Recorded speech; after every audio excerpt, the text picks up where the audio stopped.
The fork is inches from his lips when a shaky voice cuts through the cafe. "Don't eat that, sir." Chairs scrape. Glasses stop midair. And in the next 90 seconds, the richest man in the city discovers why a homeless boy knows more about survival than his entire security team. They say the city's heart beats loudest at noon, the hour when the sidewalks thicken, the horns argue, and the sun draws sharp lines across faces that would rather stay unread. On that day, the city kept its rhythm. But one table at the edge of the terrace, a white cloth, a glass of still water, a small silver pen, was a metronome about to break. Cash and Cole sat there, a man who could buy skylines.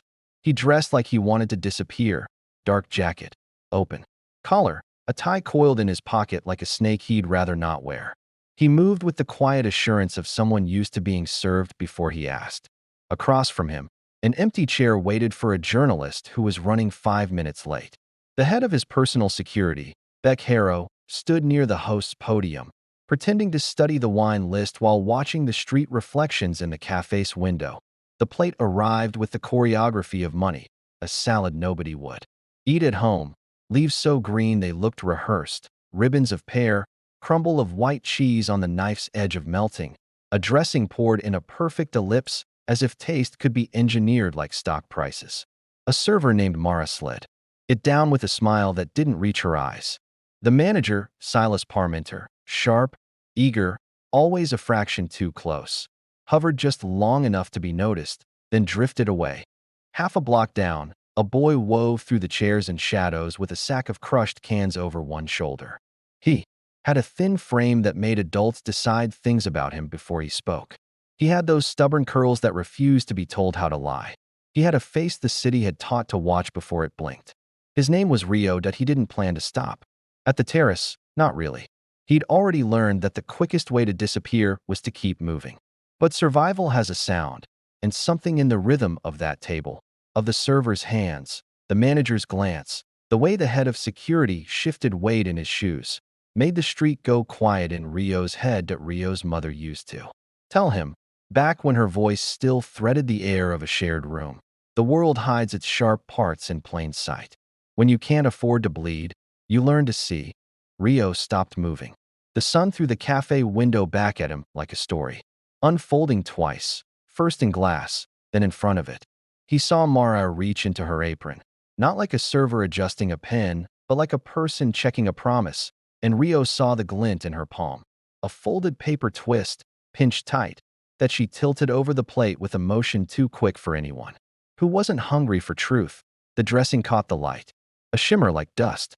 Rio knew that shimmer, not from textbooks, from the alley behind the clinic where his mother once worked nights, where he had seen labels half torn, vials rolled into gutters, a hush in the air when things that should heal were used to harm.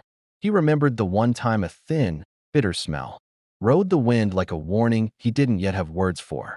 "Almond," she had said softly, pressing his nose to her sleeve to block it out. "If you ever smell that and your shoulders go cold, trust your shoulders." Rio didn't smell almonds now, but the cold was there, running up the ladder of his spine. Cashin lifted his fork. The glass caught a twitch of sunlight that slid along the knife, and the city's pulse seemed to hush, like it was holding breath on his behalf. Rio's voice cracked the distance. "Don't eat that, sir." Silence fell so fast it felt staged. A couple turned halfway and froze. The doorman in tuxedos at the hotel next door stiffened. Beck's attention hit the table like a thrown bolt. Cashin Cole didn't move. He just let the fork hover the way a cliff's edge hovers in a dream. Beck was across the terrace in 3 strides. His hand was on Rio's arm before the boy could decide whether to flinch. "Sir," Beck said, not to Rio but to the table, to the orbit of money the boy had just stepped into. "I'll handle this." "Let him speak," Cashin said. Quiet, measured, almost bored. But he still hadn't put the fork down. Mara's smile sharpened. Silas drifted back, hands open, voice coated in velvet. "We're very sorry, Mr. Cole. We have a few vagrants who—" Rio didn't look at Silas. He stared at the plate like a person listening for the thin scream only glass can make. "She switched it," he said. "The plate that came from the kitchen wasn't that plate." Mara blinked. "Excuse me." "You changed it," Rio said, breathing faster now that the words had chosen him. right as you turned. From the tray onto your arm. You tilted the dressing. You used a paper twist from your pocket. You didn't use the spoon. Silas spread his fingers like a magician asking for forgiveness in advance. This is absurd. Beck tightened his grip on Rio's arm. The boy lifted a hand with his free wrist, and that's when a detail cut the air. A small, almost delicate moth tattoo on the inside of Mara's wrist. Wings open, two tiny ink drops beneath like tears. Rio didn't breathe. For a heartbeat, he was 7, asleep on a floor while his mother whispered, "If you ever see the moth with 2 tears, run. If you can't run, make a crowd." Cashin finally set the fork down. "Why?" he asked quietly. "Should I not eat this?" Rio's eyes flashed to Mara's wrist, then to Silas, then to Beck. "Because the moth means sleep," he said, voice low but steady. "That's what my mom said. And people who sleep like that don't wake up." A laugh rippled through the terrace. Thin and uncertain. Silas inhaled the moment like perfume. "Mr. Cole, I assure you." "Enough," Cashin said. And the single word held decades of boardrooms, courtrooms, rooms where people stopped because he did. He looked at Rio. "What's your name?" "Rio." He swallowed. "Rio Malik." Mara folded her wrist into her palm. Silas snapped his gaze toward Beck in an electric request the boy was never supposed to see. Cashin turned the plate. Something glinted under the leaves, just a torn corner of brown paper, the kind that twists around sugar or salt. He lifted it with the tine of the fork. On the paper, a smudge of ink. A moth with 2 tears that he didn't freeze because of the drawing. He froze because of the memory it dragged up. A different moth, spray-painted on a private elevator door 13 years ago on the night his eldest son, Rowan, was discovered on a bathroom floor with a pulse like a whisper and eyes that never opened again. The police called it an accident. The media called it inevitable. Cashin called it the moment the world stopped looking like something he recognized. Beck's voice broke the weather. "Sir, step inside." His tone wore urgency, like a concealed blade. "We should secure." "No," Cashin said. "We're going to end this on the table it started on." Silas laughed with no joy. "This is a misunderstanding. Mara is exemplary. I'll comp the entire." "Shut your mouth," Cashin said without looking at him. Silas's tongue cleaved to his teeth. A woman in a charcoal blazer turned the corner and stepped onto the terrace, breathless and late and not apologizing. Nadia Reyes, the journalist, hair pinned, eyes alert, the kind of tired a person earns doing work that doesn't stop when the lights do. She took in the scene in half a frame and walked straight into it. "Mr. Cole," she said, extending a hand that made brave look easy. "If this is a bad time, it's probably the right one." Cashin's mouth pulled into something that might have been a smile on a different day. "You are," he said, "precisely on time." Silas, recalibrating, stepped between them with a host choreography. "Ms. Reyes, I'm Silas. Let's get you seated." Nadia bypassed him.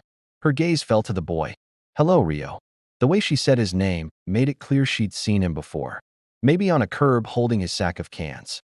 Maybe in a doorway where the city pretends not to see its children. She tilted her head at the plate. "What's wrong?" "The moth," Rio whispered. 2 tears.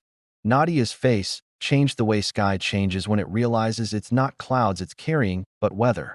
She rolled her sleeve up and showed a faint scar on her inner forearm. 3 thin lines like someone tried to paint a moth and thought better of it. "Story I'm working," she said, eyes flicking to Cashin. "Every time I get close, that symbol appears. On flyers. On notes. On doors that used to be open." She looked at Mara's wrist. "Sometimes on people." Mara's fingers curled into fists. Silas stepped imperceptibly backward. Cashin stood. The chair kissed the stones. "Beck," he said, "lock the doors." "Sir." Beck measured the terrace's edges and the customers' faces as if calculating consent. "Lock them," Cashin repeated. "No one in. No one out. Call the police." And he lifted the fork with the torn paper. "Call Dr. Lennox at Harborview. Have him send over a field kit. If there's anything on this, we'll know." Silas found a register of outrage that rang false. "You can't imprison patrons. Watch me," Cashin said. The dressing caught the light. A shimmer like dust. Rio knew that shimmer. Not from textbooks. From the alley behind the clinic where his mother once worked nights. Where he had seen labels half torn, vials rolled into gutters, a hush in the air when things that should heal were used to harm. He remembered the one time a thin, bitter smell rode the wind like a warning he didn't yet have words for. Almond, she had said softly, pressing his nose to her sleeve to block it out. If you ever smell that and your shoulders go cold, trust your shoulders. Rio didn't smell almonds now. But the cold was there, running up the ladder of his spine. Cashin lifted his fork. The glass caught a twitch of sunlight that slid along. The knife, and the city's pulse seemed to hush, like it was holding breath on his behalf. Rio's voice cracked the distance. Don't eat that, sir. Silence fell so fast it felt staged. A couple turned halfway and froze. The doorman in tuxedos at the hotel next door stiffened. Beck's attention hit the table like a thrown bolt. Cashin Cole didn't move. He just let the fork hover the way a cliff's edge hovers in a dream. Beck was across the terrace in 3 strides. His hand was on Rio's arm before the boy could decide whether to flinch. Sir, Beck said, not to Rio but to the table, to the orbit of money the boy had just stepped into. I'll handle this. Let him speak, Cashin said. Quiet, measured, almost bored. But he still hadn't put the fork down. Mara's smile sharpened. Silas drifted back, hands open, voice coated in velvet. We're very sorry, Mr. Cole. We have a few vagrants who… Rio didn't look at Silas. He stared at the plate like a person listening for the thin scream only. Glass can make. She switched it, he said. The plate that came from the kitchen wasn't that plate. Mara blinked. Excuse me. You changed it, Rio said, breathing faster now that the words had chosen him. Right as you turned. From the tray onto your arm. You tilted the dressing. You used a paper twist from your pocket. You didn't use the spoon. Silas spread his fingers like a magician asking for forgiveness in advance. This is absurd. Beck tightened his grip on Rio's arm. The boy lifted a hand with his free wrist, and that's when a detail cut the air. A small, almost delicate moth tattoo on the inside of Mara's wrist, wings open, 2 tiny ink drops beneath like tears. Rio didn't breathe.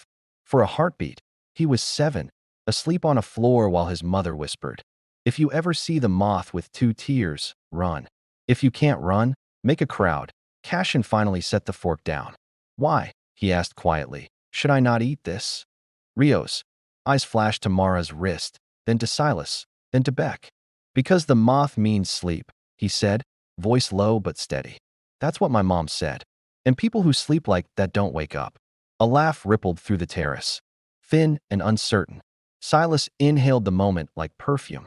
Mr. Cole, I assure you. Enough, Cashin said, and the single word held decades of boardrooms, courtrooms, rooms where people stopped because he did. He looked at Rio.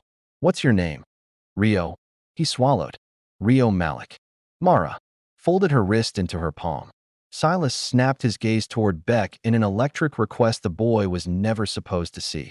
Cashin turned the plate. Something glinted under the leaves, just a torn corner of brown paper, the kind that twists around sugar or salt. He lifted it with the tine of the fork. On the paper, a smudge of ink. A moth with 2 tears that he didn't freeze because of the drawing. He froze because of the memory it dragged up. A different moth, spray-painted on a private elevator door 13 years ago on the night his eldest son, Rowan, was discovered on a bathroom floor with a pulse like a whisper and eyes that never opened again. The police called it an accident. The media called it inevitable. Cashin called it the moment the world stopped looking like something he recognized. Beck's voice broke the weather. Sir, step inside. His tone wore urgency, like a concealed blade. We should secure. No, Cashin said. We're going to end this on the table it started on. Silas laughed with no joy. This is a misunderstanding. Mara is exemplary. I'll comp the entire. Shut your mouth, Cashin said without looking at him. Silas's tongue cleaved to his teeth. A woman in a charcoal blazer turned the corner and stepped onto the terrace, breathless and late and not apologizing. Nadia Reyes, the journalist, hair pinned, eyes alert, the kind of tired a person earns doing work that doesn't stop when the lights do. She took in the scene in half a frame and walked straight into it. Mr. Cole, she said, extending a hand that made brave look easy. If this is a bad time, it's probably the right one. Cashin's mouth pulled into something that might have been a smile on a different day.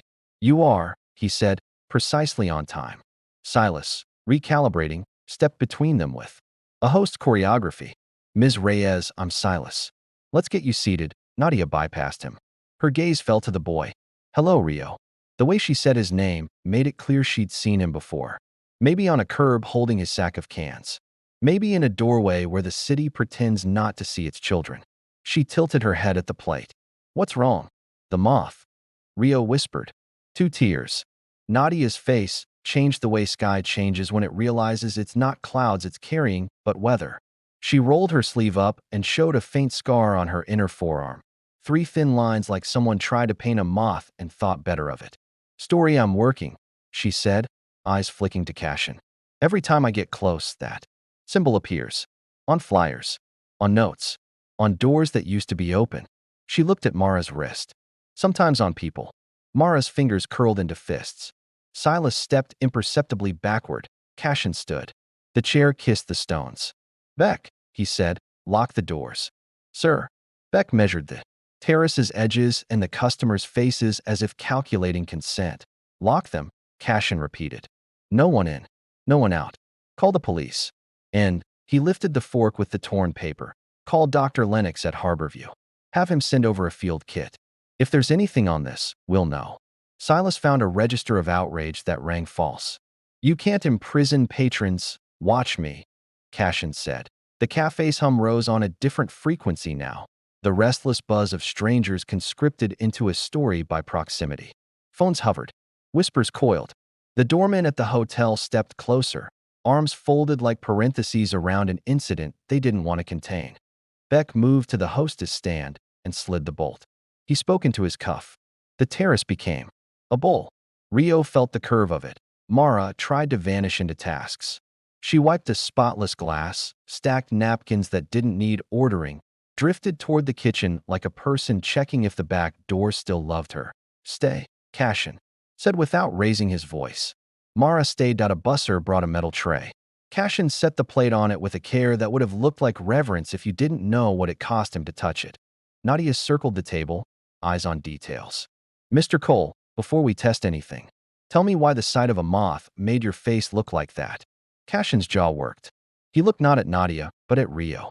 Because it belongs to a ring I have chased and failed to name, he said softly. Because 13 years ago my son died and a moth stared at me from the elevator door like a signature I couldn't read. They like the rich, but they don't hate the poor. They hate anyone who knows too much. Nadia's throat moved. And you think they came to lunch? I think they never leave, Cashin said. Sirens far, then nearer. Beck's phone breathed. Updates. Across the terrace, Silas's smile dropped the act. It fell off his face like a mask a person finally admits is too heavy. Search the staff, Cashin said. Beck hesitated. We don't have authority. You have mine, Cashin said. The police arrived with practiced skepticism. A sergeant took in the table, the wealth, the boy, the locked doors, and decided to start with questions that could be asked in public. Who yelled? He asked. Rio lifted his hand. The sergeant studied him, not unkindly. What did you see? Rio told him. Not in the frantic way people tell truths when they're afraid they'll be edited, but with the clear economy of someone who knows how much a breath costs. He described the switch, the twist of paper, the moth. Paper, the sergeant repeated. Cashin extended the fork with the torn corner. Paper. The sergeant signaled to a tech who, in a movement like prayer, lifted the fragment into a sterile bag. Another tech swabbed the leaves, the dressing, the silver. The kit's indicators were small windows waiting for color to choose them. One flickered faintly, a pink that might have been imagined by an eye eager to see it. The tech's brow folded. He ran another. He didn't look at the table when he said, "We should take the plate to the lab." "You won't have to," a voice said from the threshold of the kitchen. Chef Giorgio, white jacket, face flushed the way heat paints people who love it, stood there with a jar in his hands, the label peeled off cleanly like it never wanted to be known. He set it on the table. The jar inside was powder, pale, so innocent you would think it seasoned miracles. "This," he said, "is not mine." Silas found his outrage again. "And yet it's in your kitchen." Giorgio's eyes didn't leave Cashin's. "We have cameras," he said. "But the one over the prep station blinks like old dreams. It blinked this morning. I filed a request to repair it. It was denied." He shifted his gaze to Silas. "By you." Silas spread his hands. Wounded innocence. Budget. Nadia's laugh was not friendly. Show me the denial, she said. Giorgio looked almost relieved to be ordered. He disappeared into the kitchen and came back with a folded printout, grease-scented, stamped with the denial code and Silas Parmenter's signature below. Nadia photographed it the way you photograph proof before proof decides to change its mind. The sergeant's eyes sharpened. Ma'am, he said to Mara, let me see your wrists. Mara hesitated. The terrace inhaled. She extended her arms, palms up, ink shone. What's that mean? The sergeant asked. It's a moth, Mara said. I like moths. 2 drops, Rio whispered. 2 tears. Silas barked a laugh that broke like glass.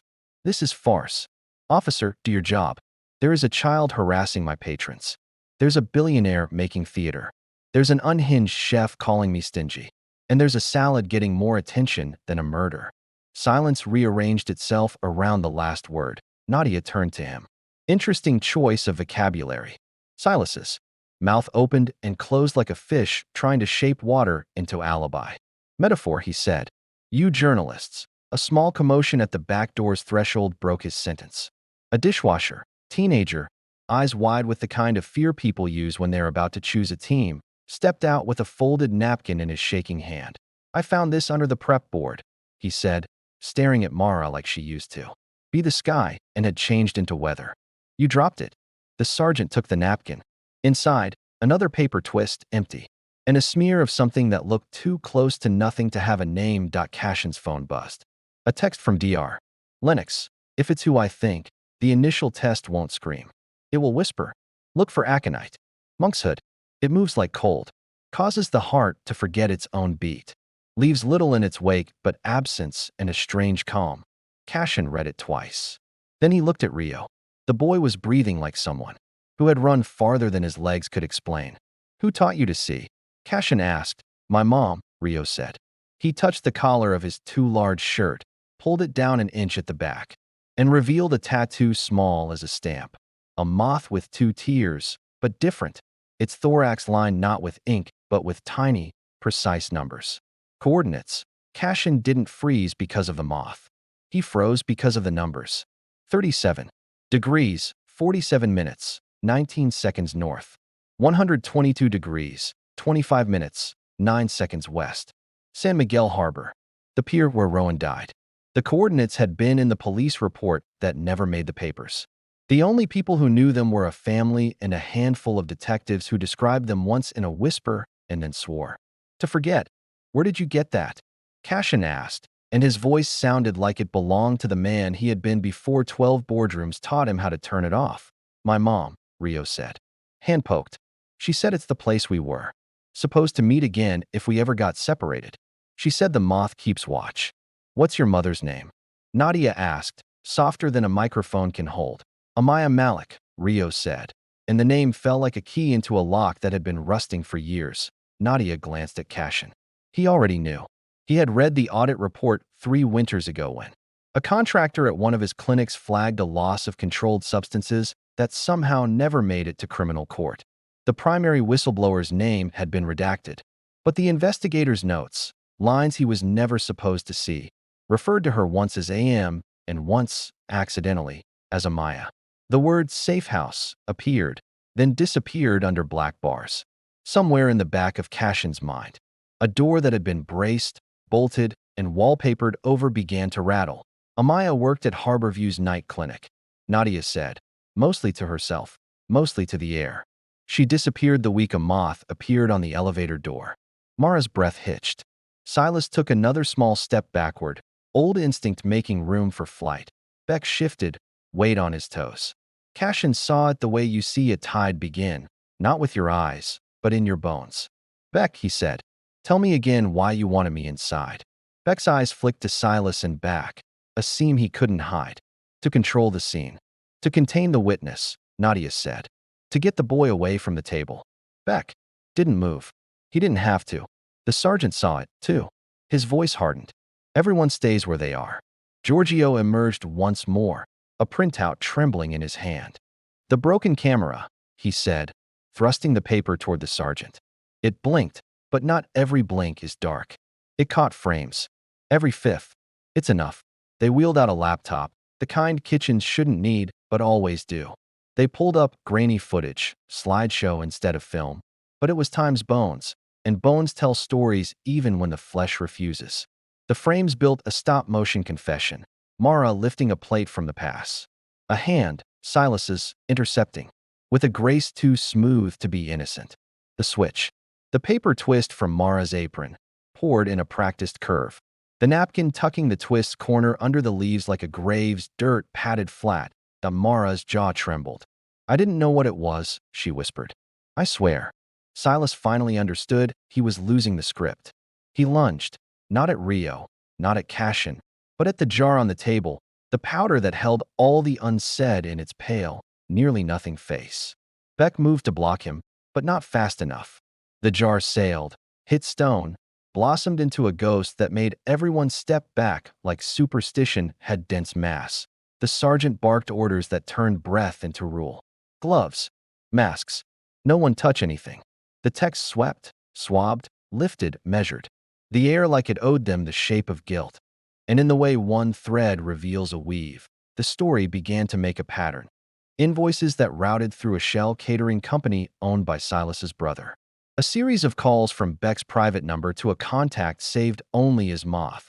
A repair denial that kept blood off a camera. A meeting booked at noon for a journalist who had been getting too close to a machine that learned not to leave fingerprints. Rio stood very still, like boys learn to do when the adults start speaking in the language of consequence. Cashin looked down at him and saw, for a moment, Rowan at 11, chin tilted in defiance against a world determined to be cruel, and he swallowed a grief he'd taught himself to chew instead. Mr. Cole, Nadia said, voice low, you know what this is? He did. He knew it in his teeth. The moth was not a gang and not a myth. It was a symbol used by a network of consolation specialists, consultants who sold sleep to people who needed problems to end. They didn't kill. For money, not exactly. They engineered outcomes. They eased consciences. They applied pressure to hearts until they learned the art of silence. No bodies in alleys. No gunshots in the night. Just accidents. Just misfortune. Just too much. And if a son died, well, the narrative wrote itself, especially if that son's last months were a wreckage the tabloids mined for headlines. Cashin's mouth made a line. Not today, he said. The sergeant cuffed Mara gently, like the cuffs were a kindness. She didn't fight. Silas tried to run.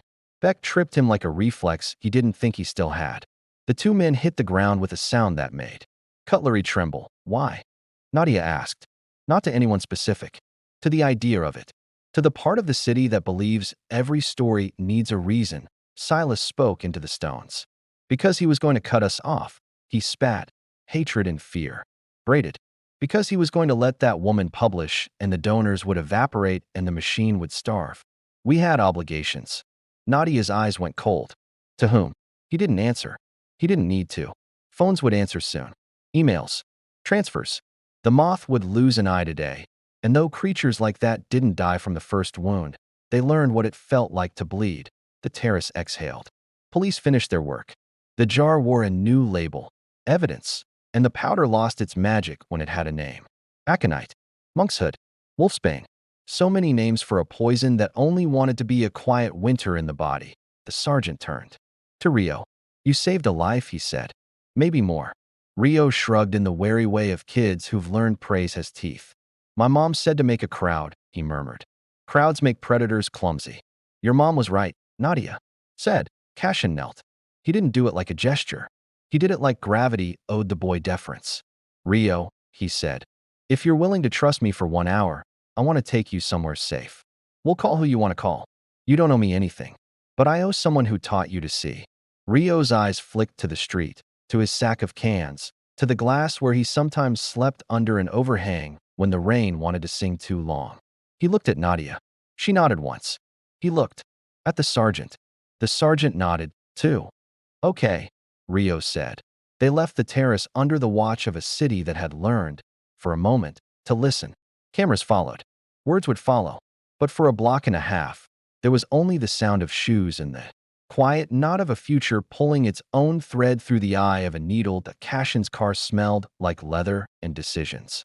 Rio held himself rigid on the edge of the seat, afraid to stain the sort of cleanliness that seems to judge. Cashin watched him the way a person watches the sky before a storm. Not for fear, but with respect. San Miguel Harbor, Cashin said finally. Your coordinates. Rio lifted a shoulder. It's where she said the moth watches the water. If we got lost, to wait by the old crane. She said she'd find me there. How long since you've seen her? Rio wet his lips. A year. He said. Maybe more. Time is weird when you sleep in pieces. What happened? Nadia asked from the front seat, turning so her voice landed softly. Rio stared out the window. The city blurred into streaks. She went to meet someone who said they could make the moth stop. She said if she wasn't back by dawn, I should go to the library, read where it was warm, and not tell anyone my last name. I waited. The dawn couldn't hear me waiting. Cashin's hands tightened on the wheel until his knuckles remembered they were bones. What was your last name supposed to hide? Rio hesitated. She said someone once tried to help us. He died. People would think using his name would get us things. She said it would get us hurt. What name? Cashin asked. Rio looked down at the tattoo. The moth's numbers sat between his shoulder blades, a tiny compass that hurt to look at too long. Rowan, he said quietly. She said I should never say Rowan. Cashin pulled the car over so gently the tires didn't know they'd stopped. He turned to face the boy, everything on his own face stripped to the truth underneath. Rio, he said, and the name shook a little. Rowan Cole was my son. Silence is a person in a small space. It sits between you and dares you to move first. Rio's mouth opened, closed. My mom said he tried to help her, he whispered. She said he gave her papers to take to a reporter, and that someone took those papers out of her hands and left the moth instead. Nadia pressed a hand over her heart, like she'd discovered she still had one. He was trying to flip the story, she murmured. He was trying to turn on the light. Cashin nodded, eyes bright with a grief that had been quiet too long. He was, he said, and I wasn't fast enough to catch him. They drove to Harborview. Not the front door, not the lobby with the fountain that tries to make sickness decorous. To the back, where deliveries become meals and lives become boxes of records, and the night shift carries coffee like talismans. Dr. Lennox met them at a side entrance, lab coat open, tie crooked, hair making its own weather. I ran the quick assays, Lennox said without preamble. Aconite, yes. Low dose, slow onset. Enough to make a man's heart forget its lines within an hour if no one noticed. If you'd taken 3 bites, Cass. He didn't finish the sentence. You owe that kid a world. I know. Cashin said. Rio's shoulders drew in like something touched them he couldn't see. Lennox crouched so the world didn't loom. You did good, he said simply. You kept breath in a body that was about to be robbed. Rio nodded, then looked away fast to break whatever it was inside him that wanted to trust too quickly. They went upstairs, not to Cashin's corner office, but to a small conference room with bad art and good locks. Nadia spread her notes like a map only she could read. Cashin called people whose job it was to stop things like this, but who had somehow been too used to succeeding to remember how to start. Hours folded. The city's bright bled into softer, then into the kind of dark that brings truths out of hiding. One by one, things lined up that used to be scattered. Invoices, calls, names whose mouths shaped moths when they thought no one was taking attendance. A text lit Nadia's phone. An address. A time. A warning. The sender ID was a number she recognized and did not trust. Silas's brother has a storage unit by the docks, she said, standing. If the moth has a nest, it's there. Police, Cashin started. Will spook them, Nadia finished. We need eyes first. Not you, Cashin said. If this is a trap, I won't feed it the person who keeps bringing me truth. He turned to Rio. The boy had the look of someone pretending to be in the room while measuring the distance to the door. I need to ask you something I don't know how to ask a child, Cashin said. Do you recognize faces? If you saw the person who met your mother that night, could you tell me? Rio's jaw set. He nodded once. I don't forget people who change weather. They went. Not like a movie. No slow motion, no swelling music. Just tires on wet street and the heavy hush of decisions. The storage unit corridors smelled like dust and old metal. Nadia's hand held her phone like a blade. Cashin walked like a man who had never learned how to be afraid in public and wasn't going to practice now. Rio kept to shadows the way light keeps to windowsills, close enough to count, far enough. Not to burn, they found the unit. The roll-up door mouthed a warning in the small screech it made.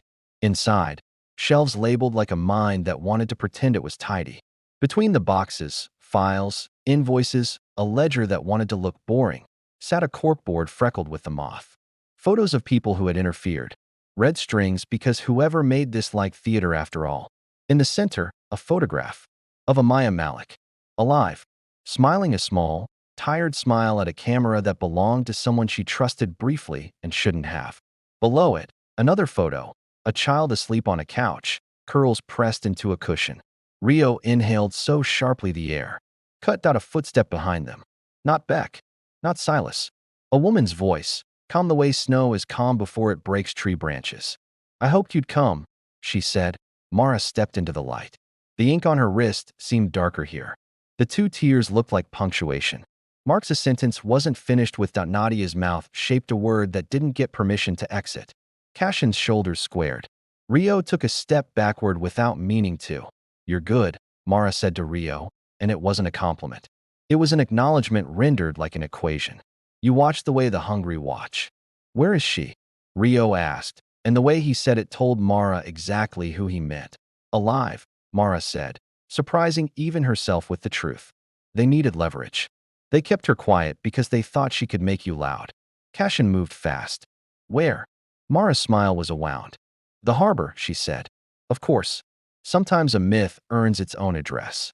She tilted her head, the moth on her wrist opening its wings. You know, Mr. Cole, I didn't come to this work for money. I came because the world builds machines and then lies about what they're for. I keep the lies gentle. I prefer my truths sharp, Cashin said to Mara's gaze slid to Nadia. And you? You prefer them profitable. Nadia didn't blink. I prefer them public. Rio took a step. Why the tattoo? He asked, surprising them all. If you don't want to be seen, why wear a flag? Mara looked genuinely pleased. Because some people only see what they're taught to fear, she said. The moth isn't for them. It's for us. A reminder that in the dark, wings are more honest than faces. You sound like someone who never met a window, Nadia said. Mara's eyes softened for a fraction. I met one, she said. Once. He had a son who didn't deserve the story the papers wrote him into. Cashin went still. Rowan. Mara nodded. He almost broke the machine, she said, and for the first time, there was reverence in her voice. He gave your whistleblower a tether. We cut it. We were faster then. Not anymore, Cashin said. Police sirens. Closer. Beck's car sliding to a stop outside like a punctuation mark. Mara's eyes flicked to the door, calculating.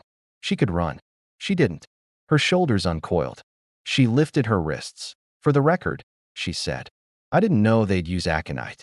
I told Silas it was too poetic. He didn't appreciate art. Cashin cuffed her with the sergeant's help when they arrived. Nadia photographed the board. Rio stood in front of his mother's picture until someone gently asked him if he wanted to take it. He did. He folded the edges the way you fold something. You don't trust the world to carry undamaged. Later, the way stories always have a later even when they don't deserve one. They met by the old crane. San Miguel Harbor wore fog like a coat. The water said shoe in small, endless syllables. A woman stepped from behind a shipping container slowly, hands out, eyes already wet before the truth caught up to the movement. Rio, she said. He didn't run at first. He walked. Then he ran so fast he tripped and laughed and cried in the same breath like only children and certain lucky adults remember how. Amaya Malik folded him into a shape that made new things out of old materials. A family, a promise, a home that didn't require walls to be believed. Cashin watched from a distance that gave them privacy and gave his heart a place to sit down. Nadia stood beside him, phone off, the story in her pocket already bigger than both of them and somehow smaller than what it had cost to get here. You know this doesn't end it, Nadia said. It starts it properly, Cashin replied. They built the rest not in one day, but in many. Legal teams that found names for what the moth did. Audits that dug up roots. Boardrooms where Cashin spoke without slides, saying only, we made systems that forgot people. We funded convenience dressed as mercy, no more. Security protocols that replaced Beck with someone who understood that safety is not the same as silence. A fund named for Rowan that paid for witnesses to have somewhere to sleep that wasn't under an overhang with bad dreams in it. And Rio? He learned what it felt like to sleep 8 hours and wake up surprised to find the morning still there waiting for him. He learned that kitchens can be safe, that chefs can teach you to respect knives and heat and the science of sugar without needing secrets to flavor their food. Giorgio gave him a job washing dishes that turned into a job cutting herbs that turned into a job where his hands made things that made other people go quiet for all the right reasons. On his 17th birthday, he let a tattoo artist cover the moth on his back with a new design. The same moth, wings wider, the 2 tiers still there, but changed, now small stars. Under it, in small script, "We do not sleep at a small ceremony on a windy afternoon." Cashin stood at a podium he hated and told the truth in a voice that finally sounded like it belonged to him. He named the moth. He named the men who paid it. He named his own failure. Then he named the boy who saved his life. "Heroes don't always want the word," he said, looking at Rio. "But sometimes the city needs the reminder." Rio didn't like applause. He liked the way the air felt in kitchens when a sauce turned glossy at the exact second it decided to. He liked Nadia's laugh when a draft came together and she let herself be proud for a minute.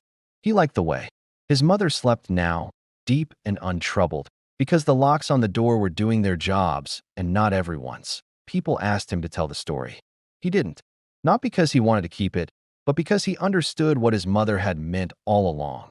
Some truths work better when they're cooking, filling the room slowly, making you hungry for justice before you even know what you're smelling. Still, sometimes, when the cafe glowed at dusk and the hotel's doormen leaned on their posts and the city remembered its manners for an hour, he would look at the terrace table with the white cloth and the glass of still water and think of the first time he yelled and people listened. He would remember the way Cashin's fork hung in the air and didn't dare fall. He would remember that doing the right thing doesn't feel like a trumpet. It feels like a hand steady enough to stop a tremble, and on certain nights, when fog made streetlights into halos and the harbor wore its moth-colored coat, he would walk with Cashin down to the old crane and stand there with him.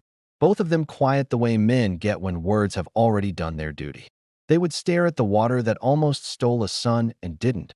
Not really, not forever, because Rowan had found a way to light a path in the dark even after the light left his eyes. "Do you think they're gone?"